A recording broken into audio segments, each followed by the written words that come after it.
Hi everyone, welcome to my June 2017 TV favorites.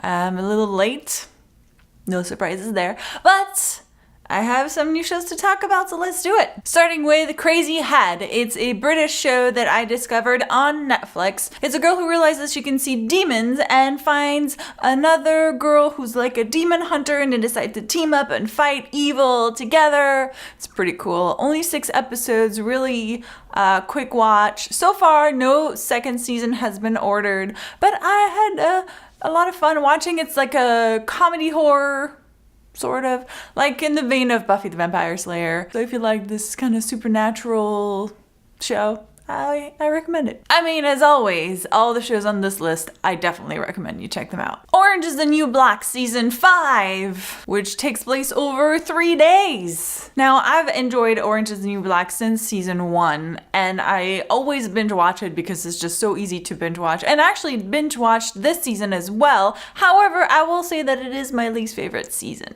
I still enjoyed it, but there were more storylines or moments that didn't grab me as much as previous seasons. I mean, previous seasons I was really in it, like completely. This season there were some parts that I was like, oh, yeah, I'm not as into it as I was before, so.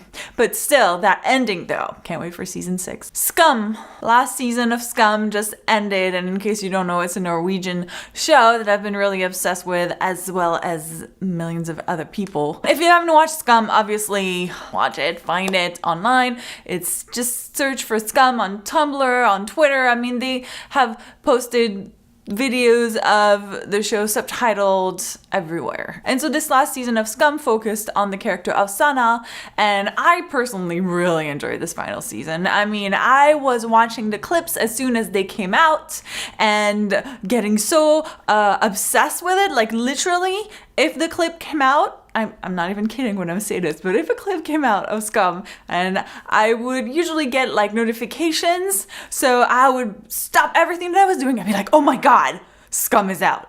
Watch. To the point that I actually ended up being in tears at the theaters before the movie started because I was watching one of the clips from Scum. It was awesome. I loved it. And I'm really sad it's over. I really, really want another season now, but you know, I'll take what we had. Maybe I'll rewatch it. Next is Glow. It's a new series from Netflix starring Alison Brie as an out-of-work actress in the 1980s who goes to an audition to be part of a women's wrestling show, and they ended up calling it Glow, which means Gorgeous Ladies of Wrestling, which apparently was an actual thing in the 80s in Los Angeles. Who knew? I had no idea. There's a documentary on Netflix, which I actually started watching. It's quite fascinating. But the show itself is really, really good. I was so excited when I saw the trailer, and to be honest, when I started watching the show, it wasn't exactly what I expected it to be, but by the end I was like, I love this show. The relationship between all the ladies was fantastic, just the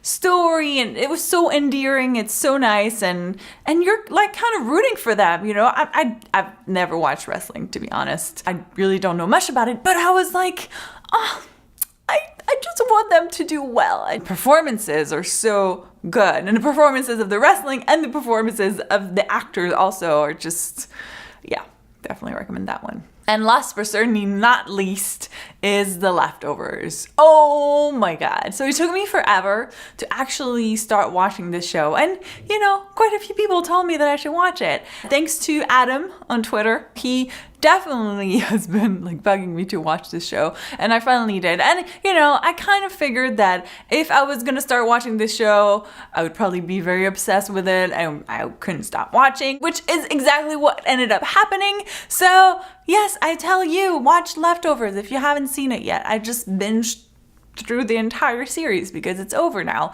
It only has 3 seasons and there's a wrap up, and I was like, this is an amazing show. The story, in case you don't know, since I haven't even talked about the story starts off with 140 million people on Earth just disappear, like literally poof, 1 second they're here, 1 second they're gone. So we'd see that happen like right as the show opens, and then it moves forward 3 years later, and the series is really about how people deal with the disappearance because, you know, the creators of the show did say from the beginning acting that we would never find out what really happened to the people. And that's really not what the show's about. The show's about seeing the impact it has and seeing how people try to deal with it and explain it and all of that. It's definitely a character show, and it's fantastic. I will say, season 2 and 3 are very different from season 1. They get very weird, but I think in a good way. I know that not everybody will like what to do with it, but I was like, this is amazing. I really love it. And the performances, my God,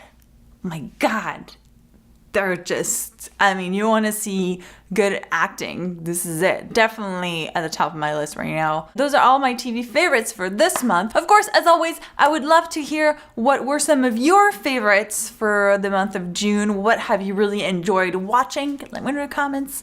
And then next month, I'll have plenty more to share. I mean, I'm already watching some new stuff, including Into the Badlands. I'm not going to talk about it here, obviously, but, you know, that'll probably make it to my list because I'm really enjoying it. So there you go.